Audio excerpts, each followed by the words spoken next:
16, 17, 18, 19, 20. Dun, dun, dun, dun, dun, dun, dun, dun, dun, dun, dun, dun, dun.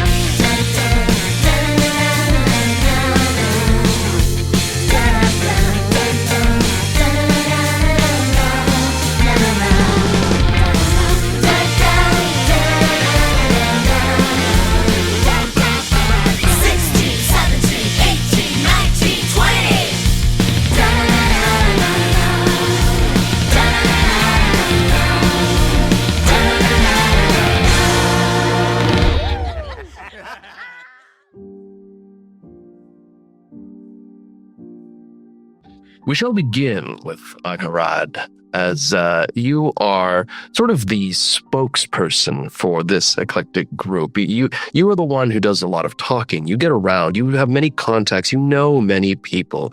And it is usually you who get contacted about any kind of upcoming jobs that are happening in the world. We join you in the world of Imaria, a world of great mystery and wreathed in time, as a veil of temporal energy wraps itself around, storming across the barrier between this world and the multiverse. A storm that you are very familiar with, as it is a place that you once called home, now wandering the material plane, seeking ever to find new things and explore the music of reality. You have received a missive, a notification from one of the factions of this world, known as the Aether Guard.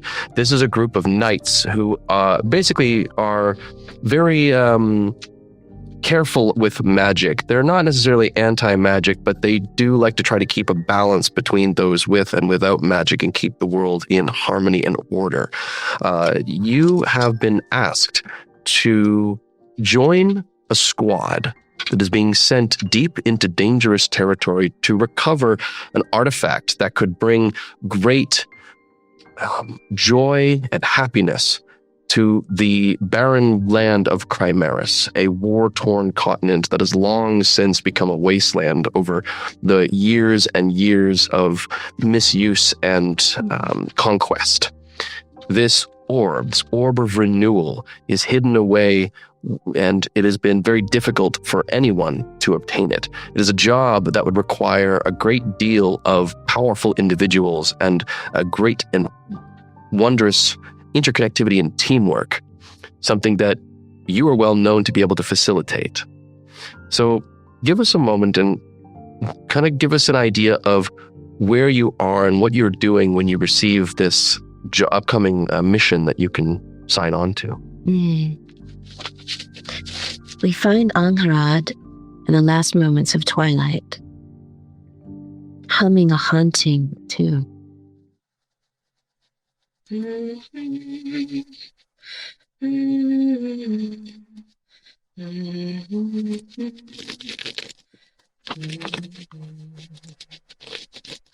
It reminds her of her father, for he was singing it, sending it to her when they said goodbye. She sits in that moment, missing him terribly. And for a moment, when she knows no one's looking, she extends her astral wings, and they fill up the whole room, and they vibrate with the sound and song and memory of her father.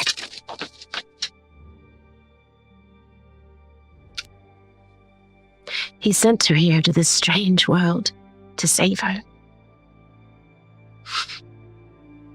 His last wisp of wish, his final act of magic. And she can return to home no more. And as she thinks about the heartbreak that she holds, a ray of light comes through the morning window and reminds her of the rays of light that she's unexpectedly found in this new and strange and beautiful world of Imaria. and she's excited for the new adventures to come. She's just gotten a missive, and she needs help. And she thinks of the very first friend she ever met in Amaria, a goblin named Worm, who smells very mysteriously like a briny fishing vessel, bovine dung, burnt coffee, and mysterious spices. Burnt coffee. I've actually taken care of that problem with a quartz rock. I rub it all over my body, and it's much better now. Is it? Well, I thought so. Guess not. She quickly meditates and rests. Because in meditation, there is no irritation or olfactory sense. And she hears him wrestling in the kitchen. And she wants to make him feel very comfortable. She not only wants to hear about his latest adventures, but wants to make sure that he joins her on her next. So to butter him up, she says, "Make yourself comfortable, Worm. Steal anything you like. Good morning." Good morning, Ani. I have the memories of two beautiful parents who were forced from encampment to encampment. Over time, my father stole and pickpocketed and did what he had to raise me, to teach me of all his ways, to teach me the skill sets that I needed to be able to exist in this life. And before being perished by the king, my father had stolen this beautiful 40-carat garnet, which he passed on to me and said would offer me protection in my journeys. He entrusted that I had all the skills that I needed to make it. On my journey, I met a fellow fighter, the most fierce fighter I've ever known, who taught me hand-to-hand combat. I was able to help him in ways where I thwarted a fellow pickpocketer that was stealing what little he had in his pockets. And he took me in under his wing and taught me these things. And that is my loyal and trusted friend Stormy, who I will now introduce into this team.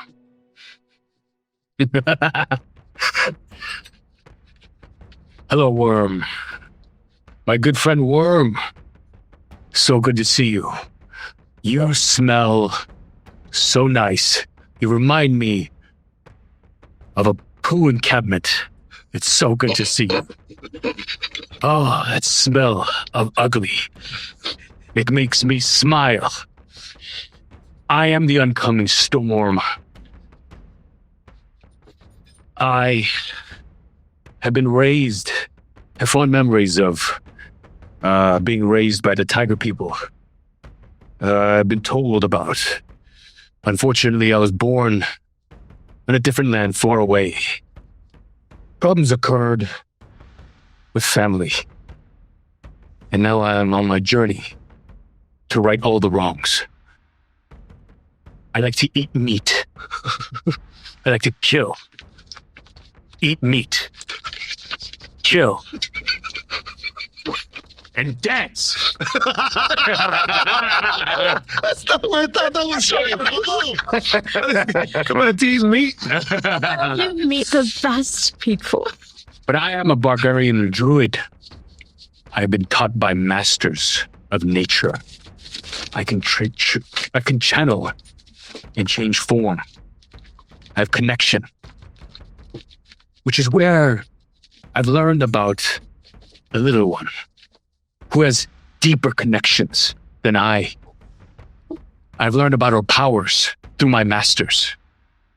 I'll now introduce here. Oh, hello there. I'm Phinia Snorglet, but my full name is Phinia Bimblestock Felonious Gobblegurp Snorglet. I'm so happy to be here. I am a gnome druid, and I've got 3 friends that are always with me. Ollie, the otter, Ratcher Snatcher, the raccoon, and Woozle the weasel. But I don't smell or see. They will do it for me. They're really good at going into tight spaces, and so am I. I'm only 3 foot 4 inches, but I am mighty, and I can make up the most wonderful potions. I love to forage. I learned it from my parents. They're the most famous foragers in all the land. They even give foraging tours, and they taught me how to make beautiful, magical potions to help heal people, places, and things. And I just love eating plants and berries and twigs, unlike my friend Stormy. Finia, would you make us a berry bark tea, please? Of course. Would you like 1 sugar or 2? 2 honeys, please. All right. Wonderful. Reading over the missive, you see that the Aether Guard has reached out to you as they are running out of options. And you have proven yourselves to be quite capable on various other journeys of your own accords. And you have been chosen as their last hope to receive the Orb of Renewal, the final option available to anyone wishing to restore Chimeris to what it once was. They have asked to meet you in the city of Locke, sort of the last bastion of civilization on the continent of Chimeris, and one of the largest merchant port cities in all of the world. Well, have you told them about the missive? It won't be easy, this adventure. It won't be easy. But I entrust in all of you. I know we all have our specialties, and combined, we are like Voltron. Or, Oh, well, that's a different time. it'll be worked out. What is a Voltron? Is it... That's, It's an old goblin folk. yeah, that's before Bitcoin. That's, Metaphorically speaking. I have faith in all of us. I think we can do it. Finia, this tea is delicious. Thank you very much. Tea. Is it when you drink? I don't like to drink blood. Leaf water. Leaf water. It's an appointment. Isn't that weed water? Maybe yeah. Branded weed water. all right. Yes. All right, packing up your belongings and heading out, you soon find yourself in a out-of-the-way building, the tick-tocking of clockwork machinery, a very strange sound to most of you who are unused to this type of technology, the hissing of steam every now and again punctuating the silence as you have been sitting in a waiting room for some time. Finally, you are called into the meeting room where you see there is a mahogany table, quite nice, with lots of portraits along the walls of great figures standing with glowing green weaponry, many of them slaying great powerful mages who are raising armies of necromantic creatures like skeletons and zombies. And you also see that there are some of them who are facing off against horrific beasts, great monsters. Waiting for you in this chamber are 2 individuals. One is a hard-eyed, raven-haired woman who seems a little bit, holds her head high, but you can tell there's a large weight upon her, as if she holds the entirety of the world on her shoulders. And as she gazes at you, mostly down as the 2 of you come in, and then up as Storm has to stoop to get under the doorframe. Next to her is a hardy orcish individual. You see standing above or beside the raven, an orc, scarred, stoic, staring upon you, holding a green-headed hammer, glowing slightly, filling the room with the verdant intimidation. You would recognize him in this world as a weave breaker, There are ones that destruct magic, vain to nature in some cases, but not all weave breakers are evil. Some use it for good. He stands stoically behind the raven-haired woman with his luscious choice hair. It is luscious. It is a choice. It does have a glow. And he stands so far away from you as you enter the room. Sir! Oh, I love your hair. How many birds are living in it today? None. Oh, I thought it was a nest. He looks down at the raven-haired woman. This is your last bastion for hope? You know as well as I that we are. Well, not desperate, but we do need more lateral thinking individuals. Thank you for coming. I am Commander Filigree of the Aether Guard Bastion. Please, have a seat. Thank you. Thank you. As I told you before, don't trust orcs. Absolutely. We could take them. Keep your dagger up. Finneas, it could be a garden. Maybe there's flowers in there. Don't be an idiot. Excuse me? Be careful. Of course I will. Storm, you can be a bit abrasive. I'll kill everything. Oh, Stormy, you always say that, but you don't really mean it, do you? I mean, some things deserve to live. No, even your weasel. Sometimes I look at him and I want to eat him with a hot dog. You don't mean that, Stormy. But guys, will this orc be joining us? He will be, for reasons you shall learn very soon. Hamel? Kamel? Sharmel? Orc, speak. Where do you come from? Who are you? Why must you join us? Camille looks over at the raven woman. Really? What do you wish of me, Commander? I will explain. You may remain to the side. Feel free to speak up if you wish. He kind of puffs his chest out, backs up a bit. She'll answer your questions. Once again, I thank you all for arriving. You may keep your weapons down. There will be no need to be wielding them as such. You are in a place of relative safety, as safe as it can be in the city of Locke. As I said, I am Commander Filigree of the Aether Guard. We are a group of weave breakers, such as Camille here and myself, who seek to bring balance to this world. Balance which is sorely needed here in Chimeris.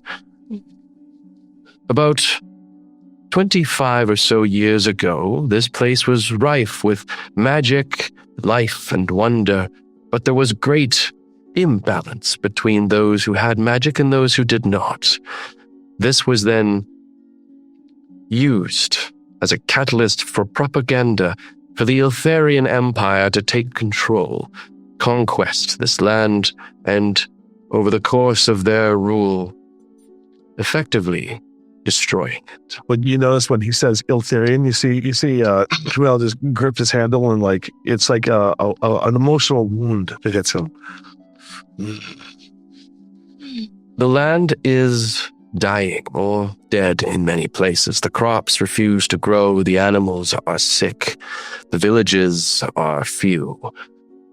But there is hope yet. Rumors of an artifact known as the Orb of Renewal in the far northern forests of this land have been swimming recently in this city. Apparently its power is to take in necromantic energies, that of death, and turn it into life. With its power, you could restore even the most disease-ridden of crops, the most blighted of lands, and this is sorely needed here. We have sent many of our people in, 19 squads, and none have been successful nor returned. But for one member, the only survivor of Squad 19, this orc that you see before you now. Congratulations! That's so exciting, you made it out alive!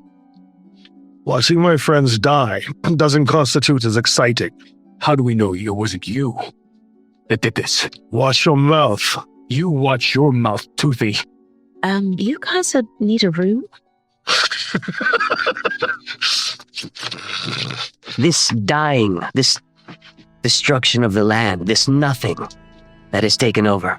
What is the source of this? It is the long-term effects of when you misuse Rennick steel. The green anti-magical substance that we Weavebreakers use to break down magic and convert it into Io essence. A powerful energy that can do great good for this world. But abuse, as in the hands of the Empire, can leave devastation in its wake. While the Resistance has managed to curtail the Empire's growth, taking out the Emperor and leaving it as a fractured group of war bands, the damage to the Earth has remained. We are fighting over rotten soil at this point, and without a way to cleanse this land, despair will soon grip those who remain here, stubborn or otherwise. I feel it already in my wings. The vibration in the music is dark and heavy. Leia, Sorry. do you know where to find this orb? We never reached where it was. You never reached the orb. Filigree had told you that the rumors are that the orb has been seen in the ancient orcish forests of Fallenfang, where it has been used to restore many of the broken villages there. But you never made it to any of those villages. I would love to help. I can talk to plants and flowers, and I can help make the grass grow. Good. Goblin, Yes, my name is Camille. You are. I am Worm. Pleasure to meet you. Pleasure to meet you. To answer your question, we never received the orb or saw it. On our journey is when we were waylaid. Many of the squads were already dead.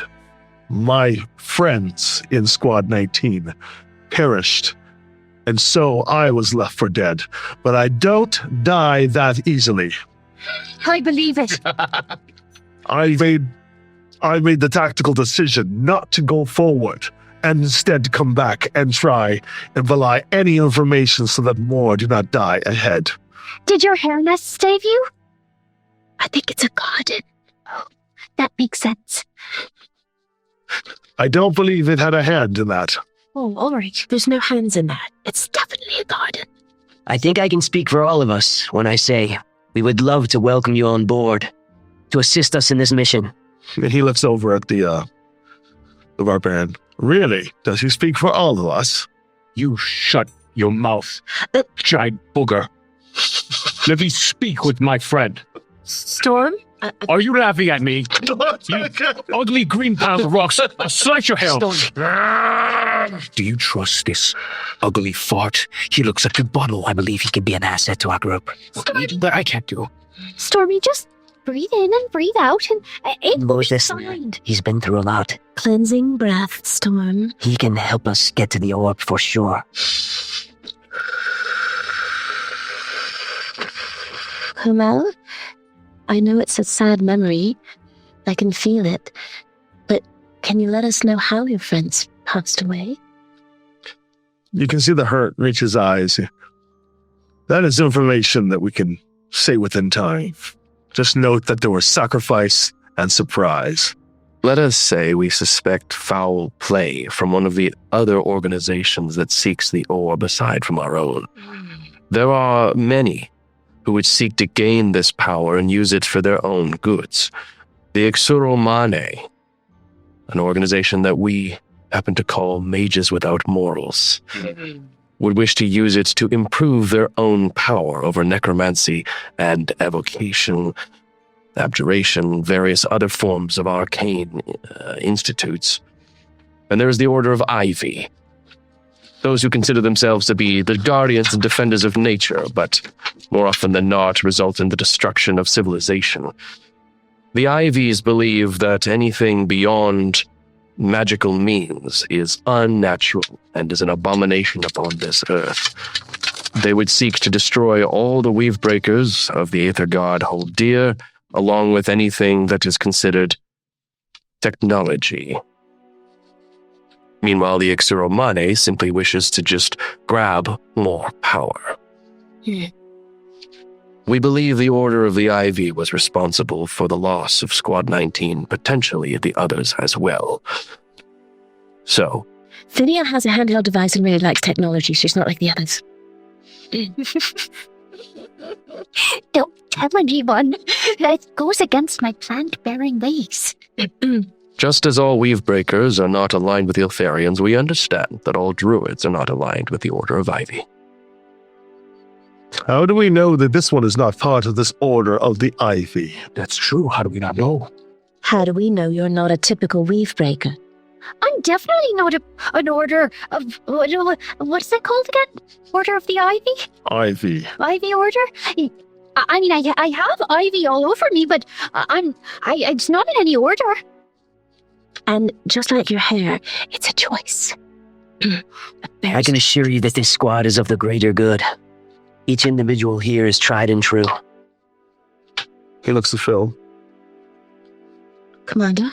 We have vetted these individuals. We know that they have great exploits. They have accomplished much. We have no reason to believe they are affiliated with either the Ixuromane or the Order of the Ivy. Very well, Commander. If you wish me to travel with them, I will lead them. To lead. With that face. You have my loyalty, Camille. I trust you with my whole heart, but that's not saying much because I trust everyone. I think you're very handsome. I've never seen anyone with quite a hairstyle as you. I'm fascinated. The product of many oil changes. Sorry.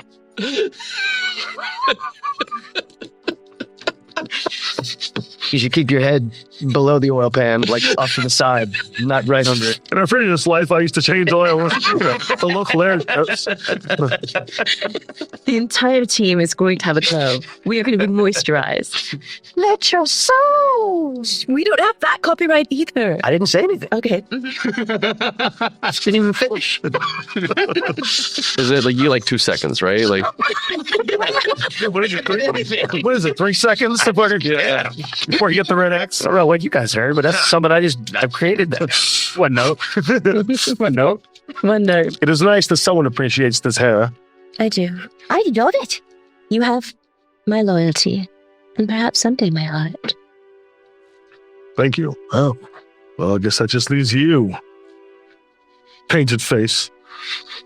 Wait, that's not the right word to say. That just leaves you. basically. Yeah, okay, yeah. Second X for the show. Doesn't necessarily have that insult spell power, does it? One. Let's get back to our bromance here. What about you, hair? Hey.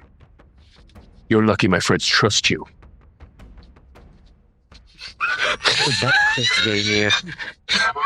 Commander, or the fly buzzes through the conference hall and Storm immediately. Hello there. Storm, focus. So, yes, the shall kill you. No, Storm, it's a nice fly. Don't worry about it. It will go on its way. It's attracted to all of your lovely skins. You're lucky you're not going to end up right here. And my friends trust you.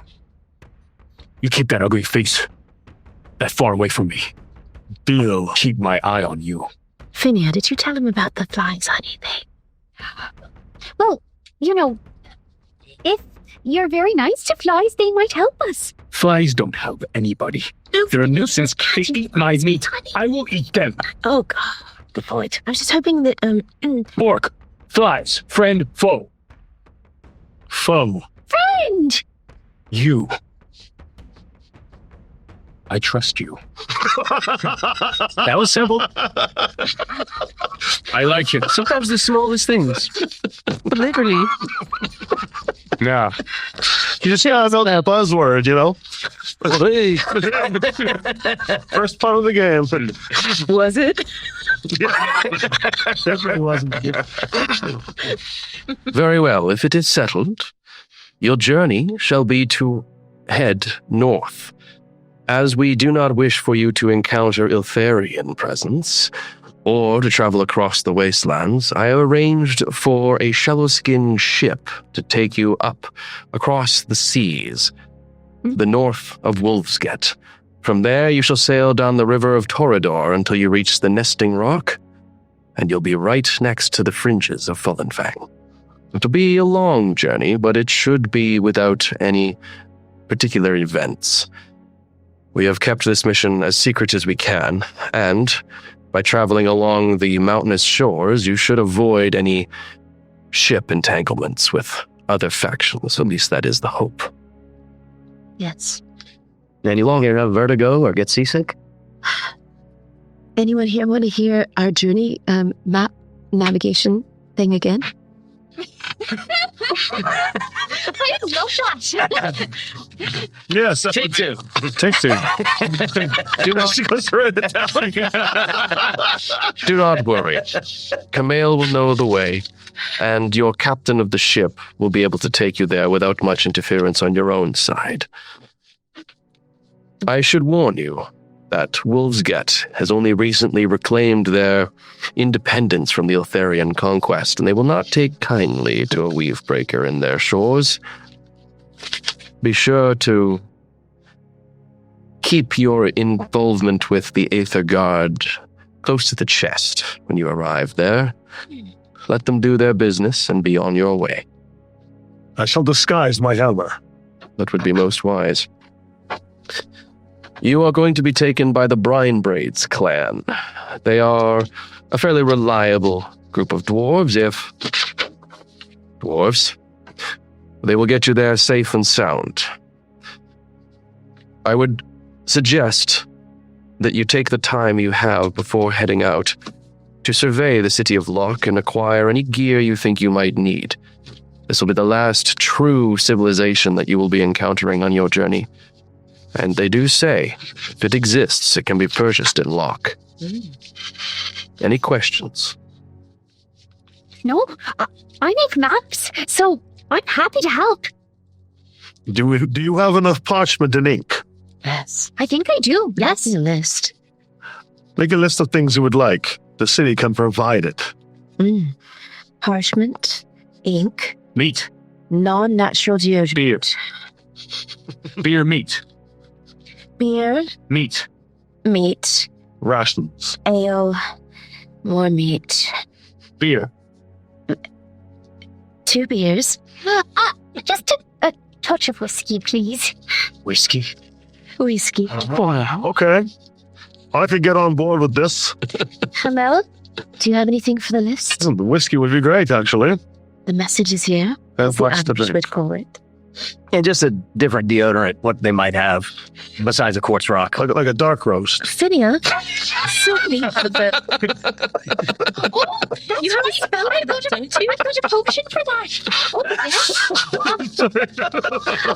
I've got. A jasmine, juniper, a little bit of bergamot. How about I do, could I cast plant growth, and grow some plants around, the special parts that make odor, and, Lavender. flower. That'd be great.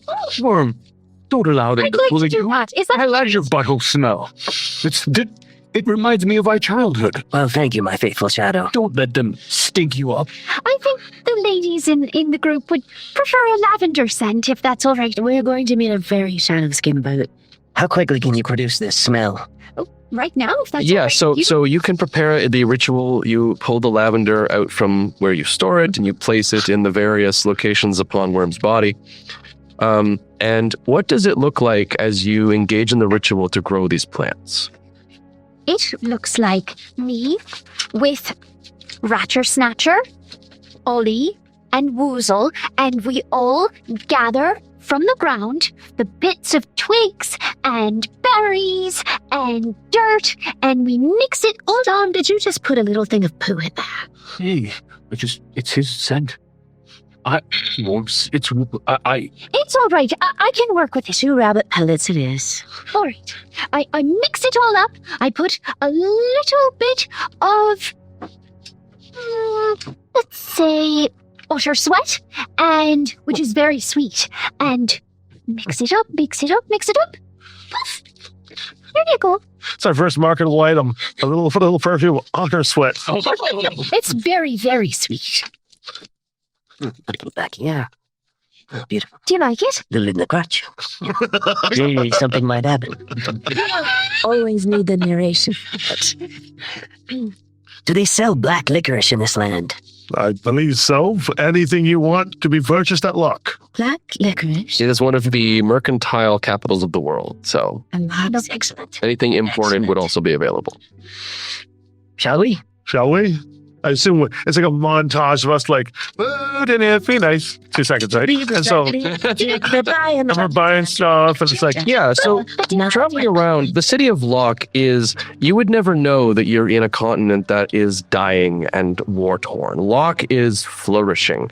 It is very much like, if you know, Venice, how there's all those kind of canals and there's the various shit. So Locke is very similar to that. They have streets and they have alleys, but a lot of the majority of the transport and the travel is done across little eddies and flows of these kind of rivers that have been built around, and there are various locks that open and close to keep the travel and the water levels where they need them to be for proper trade and transport.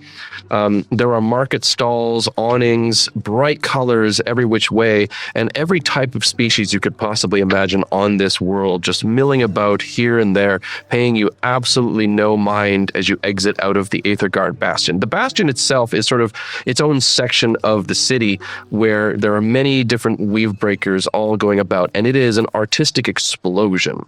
Every building is slightly different. There are murals across all of the different walls, and it is probably the most colorful place in the entire city, which is saying something when it is just this market enterprise.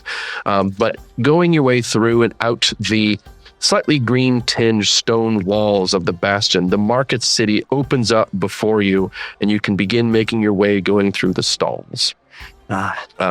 Acquiring the various, what you've listed there is fairly negligible in terms of cost. If there is any other sort of combat equipment or gear that you would like to obtain, there might be some additional cost, but I would say everything on that list you could probably get for a couple of gold pieces. As you are making your way through the city, weaving through the market, Worm, you all of a sudden notice that something is coming. You kind of hear shouts just up ahead. He's like, "Oi! Oi! Stop!" And you see a stark white reptilian creature with leathery wings. Is roughly the size of your own head, as it darts and scurries down and just burrows itself into your robes and sort of shakes up against you. And you feel this overwhelming emotion of fear radiate through your body. Not your own emotion, but something else's thoughts enter into your own and overlap with your own emotions. So kind of like this weird empathetic type feeling. And as this thing scurries in, you feel the cold scales slide against your goblin skin, and you see a dwarf in leather overalls, looking very angry, red in the face, her spittle spewing forth from his beard. He's like, "Oi! Oi! Oi!" And he runs in, kind of running up to where the lot of you are. He's like, "Oi! Any of you see a blasted thieving little dragon?" No. Did we see that skirt? What is everyone's passive perception? That's 16 for me. Hold on. 14. 14? 10. 10? Well, I mean, you 15. you saw it. Yeah, I saw it. But do we have the option of perhaps bending the truth? You could, certainly. But I will say, so Camille, you saw it. You saw this creature scurry into Worm's folds. But the rest of you, I think, were too busy looking at the wonders of Locke, and you did not see it. So, does it look like actually fleeing, or is it like doing something to him. Like, how is he? 16, you said? Yes. How It is high enough that you notice that in its claws it was holding a bulging, jingling pouch. I've got 16 too. But you also saw this. Oh, all right. So I'll look over, knowing that you saw this, and I'll just look at Worm. So Camille looks at Worm, and he's trying to see some sort of visual recognition, like, do something about this, or it's okay. Like, This thing needs help. so he gets like empathy. Yes. Yes. I know it came this way. It's got to be around here somewhere. Nothing came this way, right? No. Nothing here. We just got here, dwarf. So I will need deception Oh boy. from anyone who is actually deceiving. If you didn't see it happen, you're just agreeing with your party members. But those of you who know what has happened, you are actively trying to deceive the dwarf, so we will need a deception check.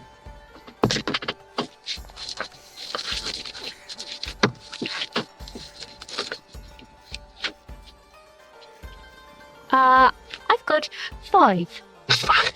Okay. She's always so positive. What's to say? Optimistic. I'll give it a roll. I got 6. 15. Okay. So, Worm, explain to me how you cover up for your companion's bold-faced lies that this dwarf is staring directly at.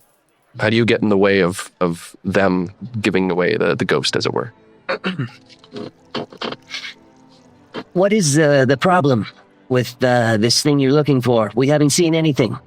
This little dragon thing, he came flying by my stall. He took all me coins right out of me lockbox. So I keep it for change. I've been acquiring the money the whole time. This is the 3rd time this week. This little thief has been picking all the various merchant stores, and I finally got my eyes on him. I was chasing him this way, and he seems to have gone and vanished. But I know he came this way. You must have seen something. I can see it in your eyes. I know guilt when I see it. Are you calling me a liar? Well, I am put my hammer down. I'll try to intimidate. Was it a glowing green hammer? Oh, yeah. You have advantage on your intimidation. Are you calling me a liar? The green glow comes out. Intimidation. You want me to still do a charisma base, or do you want me to change the stat to like strength? I think this is still going to be charisma base. Okay, 14. Okay. Something that Camille knows, and the rest of you may not, is that the Aether Guard have a secondary function in Locke. They act as sort of the police force. They ensure that mages and other spellcasters, such as Phinia, for example, do not go around using crazy spells in the middle of the city, because that is you're just going to cause all kinds of problems. So they have a certain code that all spellcasters must abide by in order to maintain. And this gives the Aether Guard quite a level of power in the city, as they are the enforcers. This is a fairly controversial thing. Not everyone agrees with this, but nonetheless, you do carry a glowing green Renic blade, a Renic weapon that designates you as a member of the Aether Guard. So this dwarf sort of is like, hey, whoa, all right. I don't want no trouble with them Aether Guard people. I'll pay my taxes like a good citizen. If you didn't see nothing, you didn't see nothing. How much did you lose? I reckon it was probably about 100 gold pieces, all counted. Is he lying? Make an insight. 12. That's my good score, though. 12. You think he might be fibbing the numbers a little bit, but you're not sure how much. What if I personally compensate you half? And why would you be doing that, eh? So that you stop wandering and causing problems. Oh, well, yeah. Very well, then, yeah. It will be a great gift of the Aether Guard upon me poor humble shopkeep. Don't mistake it as a gift from the Aether God. It is from me. Very well, Mr. Wavebreaker, sir. He pulls out the pouch, does a quick count, throws it in the pouch. Kind of throw. Now be on your way. Thank you, sirs. If you do see that little thieving bastard, you let me know, eh? We will. Be assured you we're here for the greater good. As a matter of fact, we are spending money in this town. Very good. Keep the economy flowing, all of yous. Like good true citizens. Farewell, then. That was really hard not to tell him about. Tell him about what? What? What happened? What is it, little buddy? The little white-scaled draconic head just kind of emerges out. You still feel that fear radiating through your body, emanating from now what you recognize as emanating from this creature, as it kind of like crawls its way up and peers over your shoulder, and its little claw comes up and just kind of taps you on the side, Worm. Can I try to speak to him? You may try. What is it? What is your fear, little buddy? Worm, do you speak Draconic? I can try. I do. In case you need anything. Would you? Yes. Find out what is bothering him. Honorard just thinks it's the cutest little dragon. She hasn't seen one like this in this world. And she leans in and she asks him, Darling, why are you so frightened? He's coming. He's going to come and try to take me away again. Lord Saluk, you gotta hide me. Lord Salak, the dwarf? No. My master, Lord Salak, he is the one. He wants the gold. You mustn't let him take me. Can Ving not from here, but could I make a history check to see if I've heard that name before? Absolutely, you can. All right. History, untrained, intelligence 10. I don't think you recognize the name. I know not of this person. That's when you do hear a voice emanating from behind Worm. Further up above your head, as you kind of turn and then have to look up as you're staring directly at furry kneecaps, and you look up into the grizzled face of a bugbear, the largest of all goblinoids. As it stares down at you, he's encased in fine black leathers, decorated with slightly colorful accoutrement, and he looks down at you. He has a lip piercing and a nice big earring on one side, and his kind of pointed ears, his furry face staring down as he grins, big toothy grin. You can see the fangs and the incisors are quite polished. Yeah, he has a couple of scars that are causing some problems with his fur over parts of his face where he's seen some action, and you can tell he is very well armed. You get the feeling he has a lot of weapons in maybe places you're not 100% sure where, but just that old sense settles in of you know this guy has some weapons. And he stares down at you and says, "Thank you, little goblin, for keeping my pet nice and looked after. I'll ensure you get a cut of me earnings. You'll get his cut for screwing up the job." Hello, handsome. Oh, why? Hello there. What's your name? My name is Saluk. You may call me Sal if you're a friend. I'm definitely a friend. Those scars are magnificent. Yes, I got them fighting. It was an army of 10 gnolls, you see. I had them all flopping around on my sword by the end of it. Do go on. Well, I shall then. Camille looks over at Storm. Hmm. And Camille just takes like a pincering stance. And Storm raises his blade a little bit and sizes both Camille and Storm sizes him up. How much bigger is he than us? He's got a bit of a gangliness to him. He's definitely kind of hunched down slightly. If he were to stand upright tall, he would be maybe about the same height as you.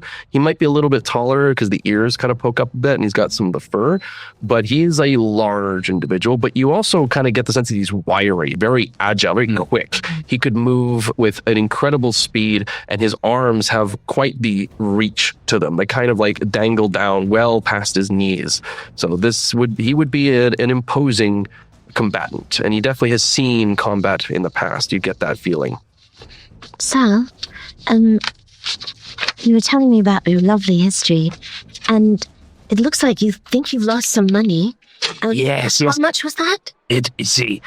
My little worthless, stupid idiot of a dragon has absconded with my rightful You seem like such an honest discounted import. Oh, so how much did you think that he ran off with? I didn't think he had anything with him. Oh, no. He has a nice gold coin. He has a whole pouch of gold coins that he owes me. Now, while she's flirting with him, can I see about pickpocketing him? If he has You absolutely can. Please give me a sleight of hand check. Can I give the help action by just sizing him up? Yeah, kind of keeping his attention. Yeah, so you can have an advantage on this. Advantage on it, so roll again. Okay. Rolling. I take the higher of the two. Can I give him bonus inspiration? 4 was the higher. Yeah. Oh no! Oh boy. Okay. Slide him. What do I have? A +3? No, it'll be you're proficient in it, so it'll be +3, so 6. +6. Okay. So we're at a 10. Son of a front of a. All right. What if I rolled for stealth? I'm good at pickpocketing too. You can certainly try. What I will say is, as Worm has been reaching up into this guy's pouch, he's like, hey, what's going on here? For performance or persuasion? Yeah, we would like to try and draw his attention. You can make either or, but however, I'm going to give you disadvantage because he is very aggravated at this point. Okay. So you roll twice, take the lesser of the two. What's a 16. Oh, 3. 17. All right. So he kind of like slaps you away, and you hear the sounds of blades drawn. Now he doesn't fully come at you. Instead, he just sort of withdraws his blades, like, hey, watch it. Yeah. And you see a couple of individuals wearing very polished breastplates, wielding long rifles with bayonets affixed to them, kind of look over at the disturbance. And this bugbear looks over at them, and he looks at all of you, and he says, let's not make a scene. Okay. Keep your hands to yourself. Nobody needs to die today. Agreed. It's all right. Hand over me money and me dragon. Boy, or another ripple of fear reverberate through you, Worm. And nobody has to get hurt. No gods will be cold. There'll be no more disturbance. You can be on your way. Camille looks at Storm. And he looks over at the goblin. You make the call, little one. Should I run? No, don't run. Can I cast magic stone and hit him? So, you may. You are, just to be clear, you are in the middle of a big market town, surrounded by, people and guards. Let's just start with our fight. I hit someone else. And you wish to engage in combat with this individual. Well, I don't. That's not my first choice, but I thought maybe it could be a good second choice. Ridley, let me speak to the warrior to warrior. Hold. You seem like a wise warrior, as I. You seen things, as I, and the orc. As men, we can sit down, have ale, and figure this out. No need for bloodshed. There doesn't seem to be much to figure out. You seem to know where my dragon is. I saw it fly into your goblin friend here, the coward, and I intend to claim what is mine. If you will not hand him over, you will be stealing from me. Speaking of the words stealing. No one steals from Saluk and gets away with it. Speaking of the words stealing. You look like you have a little operation going on here in Luck. I wonder what the gods and the Aether gods would like to say about that. Saluk.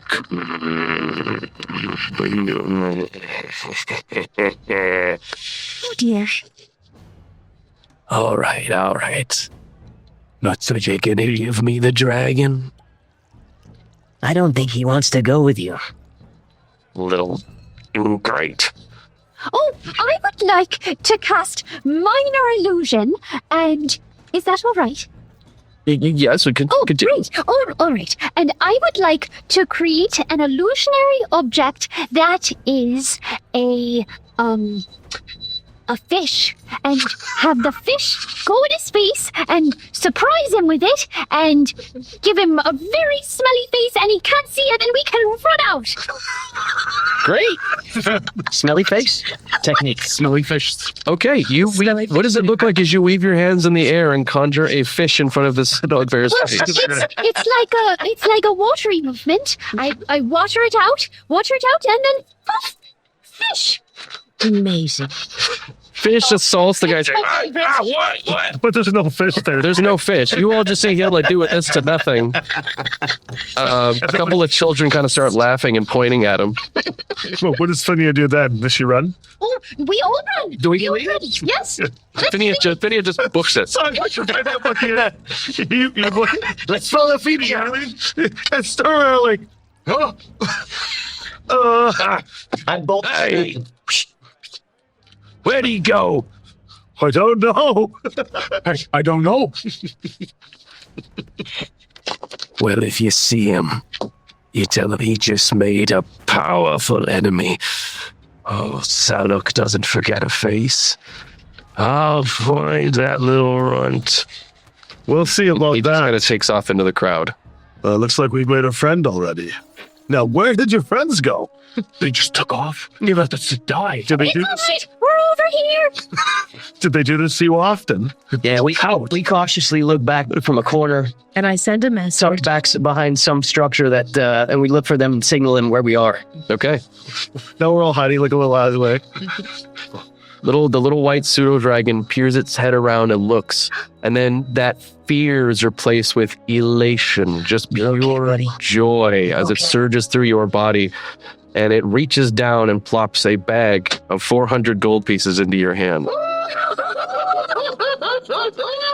And that was where we shall end our first session.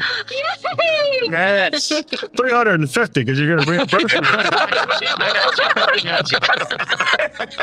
16, 17, 18, 19.